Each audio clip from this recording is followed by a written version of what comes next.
रामकृष्ण परमहंस, एक आदमी ने उनके पास जाकर कहा, महाराज जी हमने सुना है आपको काली माता का दर्शन होता है। काली माता के उपासक थे वो। परमहंस जी ने कहा, बिल्कुल आपने सही सुना, काली माता हमें दर्शन देती। तो भगत ने कहा, महाराज हमें भी दिखाओ, आपको कैसे दर्शन देती।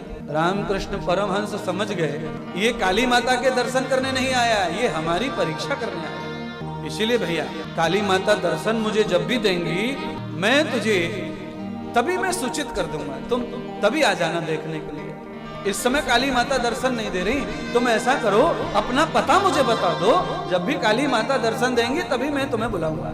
इसने प्रश्न किया, उसने अपना पता लिखवाया, तुम्हारी तरह जैसे आप लिखवाते हो, फलाना गांव, फलाना पोस्ट, फलाना तहसील। परमहंस ने कहा, ये तुम्हारा पता नहीं है, ये तो तुम्हारे घर का पता है। फिर उसने कहा, महाराज और का? तो उसने दूसरा पता लिखवाया, शोरूम का, अपनी दुकान का। रामकृष्ण कहने लगे, ये तो तुम्हारी दुकान का पता है, भाई तुम्हारा पता बताओ, मैं तुम्हें बुलाऊंगा। फिर उसने कहा, ऐसे हाथ घुमाया, ये लो मैं, मेरा पता मैं हूं। तो परमहंस कहने लगे, ये तो छाती है। फिर उसने इधर उधर और उंगली भुंगली लगाई। परमहंस ने कहा, ये आंख इधर कहां लगा रहे हो? विश्वात्मनम यथा जरम न येदोः तदम योगस्य भूतानां योग जानासि ब्रह्म। परमहंस कहना चाहते हैं, घर को अपना पता बता रहा है, छाती पे हाथ रख के कह रहा है ये मैं हूं, तो ये तो मांस मज्जा हड्डी का बिटारा है, बना स्ट्रक्चर है। परमहंस ने कहा, जब तक तुम खुद का पता नहीं जान सकते, तब तक तुम काली माता का भी साक्षात नहीं कर सकते। तदम भूतम यथा मूलम योगच्च दर्शनम ब्रह्म।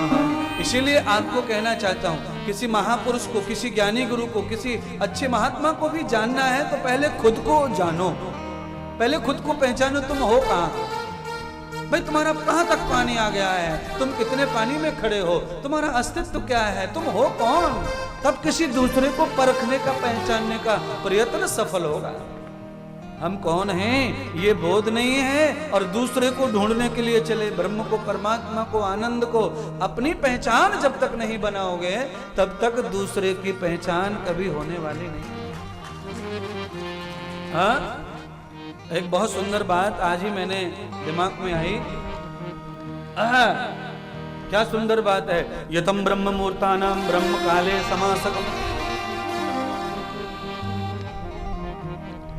लोगों ने कहा, भाई हम इतनी भक्ति करते, भगवान मिलता क्यों नहीं? हमने जवाब दिया, हमने कहा, भैया तुम्हें भगवान इसीलिए नहीं मिलता है कि जो ब्रह्म को पाना चाहते हैं उन्हें ब्रह्म काल का भोग करना चाहिए।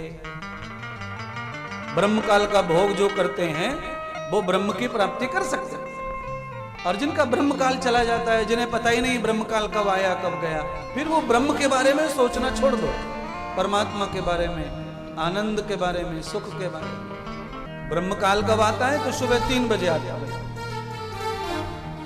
कौन जगह 3 बजे? 4 बजे कौन छोड़े बिस्तर?